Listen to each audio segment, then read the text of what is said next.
प्रकृति के प्रेम का उत्सव छठ, सूर्य की आराधना का पर्व छठ। 4 दिनों तक मनाया जाता है छठ का पर्व।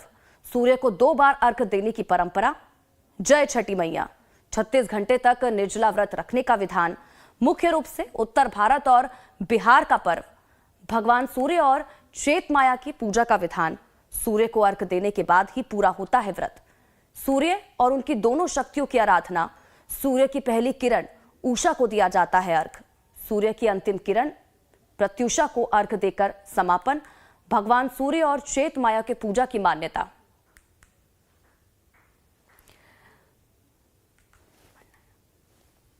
सूर्य की आराधना का महापर्व छठ आज से शुरू हो रहा है। लोक आस्था का महापर्व छठ पूजा व्रत को सबसे कठिन व्रतों में से एक माना जाता है। इस व्रत में 36 घंटे तक निर्जला व्रत रखने का रिवाज है। छठ व्रत मुख्य रूप से उत्तर भारत और बिहार में मनाया जाता है और इस व्रत में भगवान सूर्य और चेत माया की पूजा की जाती है। इस व्रत में सूर्य को 2 बार अर्घ्य दिया जाता है। इस व्रत में डूबते सूर्य को और अगले दिन सुबह के सूर्य को अर्घ्य देने के बाद ही व्रत पूरा होता है। छठ का महापर्व बच्चों में विशेष रूप से लोकप्रिय है। माना जाता है कि छठी मैया सच्चे मन से की गई प्रार्थना से प्रसन्न होती है और व्रत करने वाले की सभी मनोकामनाएं पूरी करती है।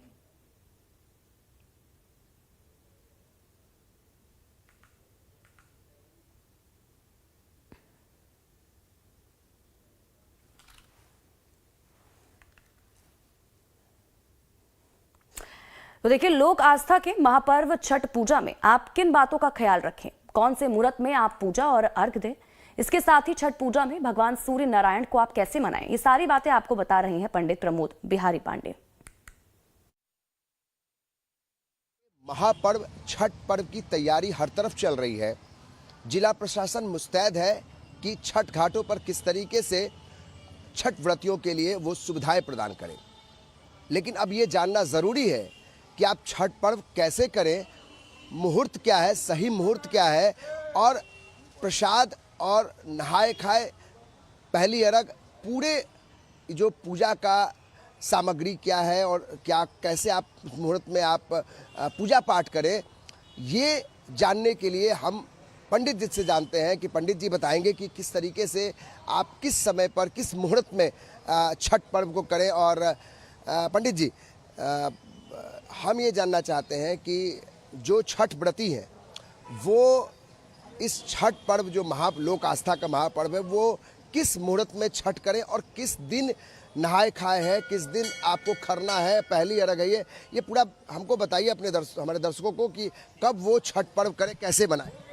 चौथ के जो है मंगलवार का नहाई खाए है और बुधवार के जो है लोहंडा है और बृहस्पतिवार का पहली अर्घ है और शुक्रवार का दूसरी अर्घ है। इस छठ पर्व में बड़ा नियम से जो है पूजन करना चाहिए, विधि पूर्वक। खरना के दिन जो है खरना करते हैं पर्वती लोग और वो सायंकाल में जब सूर्य अस्त होने के बाद में खरना किया जाता है और उसी प्रसाद का सब वितरण करते हैं और सुबह उठ करके नित्य क्रिया करके फिर जो है सूर्य भास्कर का कार्य करने के लिए अपना लग जाते हैं, साफ सफाई अपना पूजा पाठ। फिर सायंकाल में जो है सूर्य भगवान का अर्घ पड़ेगा और उसके दूसरे दिन जो है दूसरी अर्घ दिन जो है समाप्ति हो। उसमें क्या है, जैसे कि आप कह रहे हैं कि कल 4 यानी कल चतुर्थी है, ये हमको दर्शकों को बताइए, जो छठ व्रती है उनको बताइए कि षष्ठी को किस दिन है, षष्ठी के दिन क्या होगा, कल कैसे मनाएंगे। कल 4 नवंबर है, तो कल के दिन क्या है? कल जो है मंगलवार पड़ेगा। मंगलवार के नहाय खाए है, चतुर्थी के दिन नहाय खाए और पंचमी का जो है लोहंडा हो जाता है, हाँ 5 नवंबर। और षष्ठी के जो है पहली अर्घ है और सप्तमी का दूसरी अर्घ। यही व्रत का नियम। और समय क्या होगा, माने जब अर्घ देने का जो समय होगा? अर्घ देने का समय 5 बजे के बाद, सूर्यास्त तो 5 बजे के बाद ही होता है, देखते हैं है ना, नियम तो यही है। और 5 बजे के बाद ऐसे पर्वती लोग तो पहले आकर के अपना रहते हैं और उनका आराधना में रहते हैं। जब सूर्य अस्त होने लगता है तो वह अर्घ पड़ता है और सूर्य की लाली सुबह में जो है, सूर्य की लाली जब हो तभी अर्घ देना चाहिए। ऐसे तो उग जाने के बाद देते हैं, मगर वह नियम नहीं। मगर सूर्य की लाली जब दिखाई पड़े, सूर्य दिखाई पड़े उसी समय अर्घ देना चाहिए। ऐसे तो बाद में भी देते थे वो नियम नहीं, मगर सूर्य उदय होने के बाद ही अर्घ देना चाहिए सुबह में।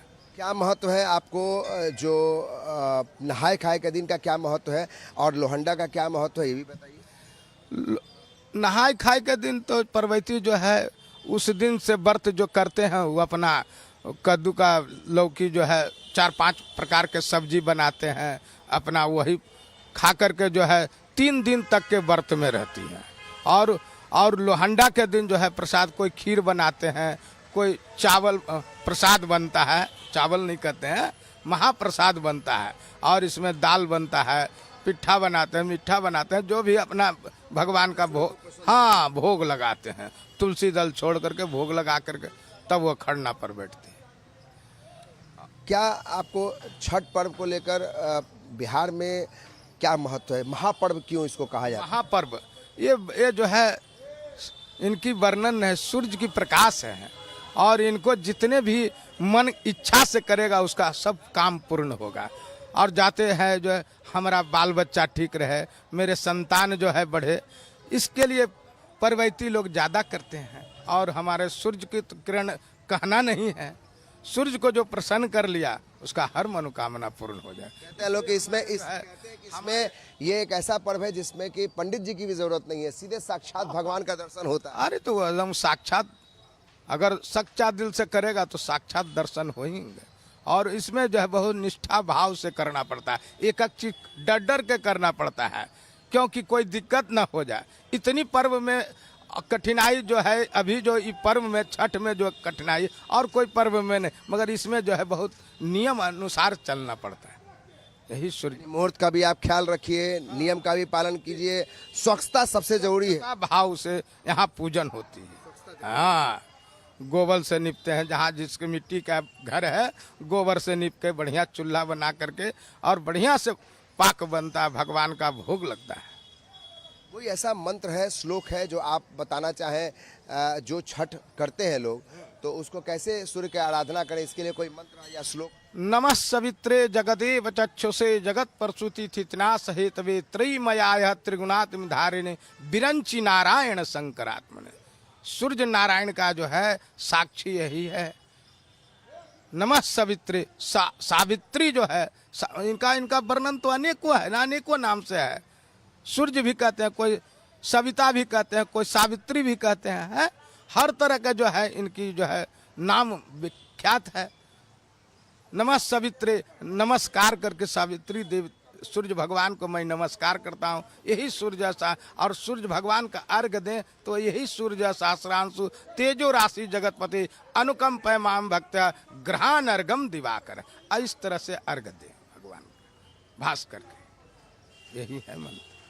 क्या नाम है पंडित जी? प्रमोद बिहारी पांडे। तो ये पंडित जी प्रमोद बिहारी पांडे जी हैं, जो हमारे दर्शकों को ये बता रहे हैं, जो लोग छठ पूजा करते हैं, छठ व्रती हैं, इसके अलावा जो लोग इस भावना, इस आस्था से जुड़े हुए हैं, आप इनका ख्याल रखिए कि जो पंडित जी बता रहे हैं कि किस मुहूर्त में आप छठ पूजा करें, किस मुहूर्त में आप अर्घ दें, यानी कि सायकाल में आप सूर्य जब डूबते हुए हों तब आप अर्घ दें, और जो सुबह का समय यानी कि जब सूर्योदय हो, पहली किरण आपको दिखाई पड़े तभी आप अर्घ दें। और ये बता रहे हैं पंडित जी कि षष्ठी के तिथि के दिन पहले अर्घ की प्रक्रिया होगी, और दूसरे दिन यानी कि जो पारण का दिन होता है वो सप्तमी के दिन पड़ रहा है। तो ये जो मुहूर्त है, आप इसी मुहूर्त में भगवान की आराधना करें, भगवान सूर्य की आराधना करें, और छठी मैया के इस छठ पर्व में आप शामिल हो। लेकिन इस बात का ख्याल रखें कि जो मुहूर्त और जो तरीके बताए जा रहे हैं, स्वच्छता का हमेशा ध्यान रखना है, पालन करना है। तो ये महत्वपूर्ण जानकारी पंडित जी दे रहे थे। तो आप इस छठ पर्व को मनाइए और बड़ी स्वच्छता और बहुत ही मन से मनाइए, क्योंकि इस पर्व की काफ़ी जो लोग आराधना करते हैं भगवान सूर्य की और उनकी कृपा बन जाए तो फिर आप धन्य हो जाएंगे। तो ये पंडित जी भी बता रहे थे। कैमरा पर्सन नीलमणि के साथ अमित कुमार सिंह, लाइव टाइम्स, पटना।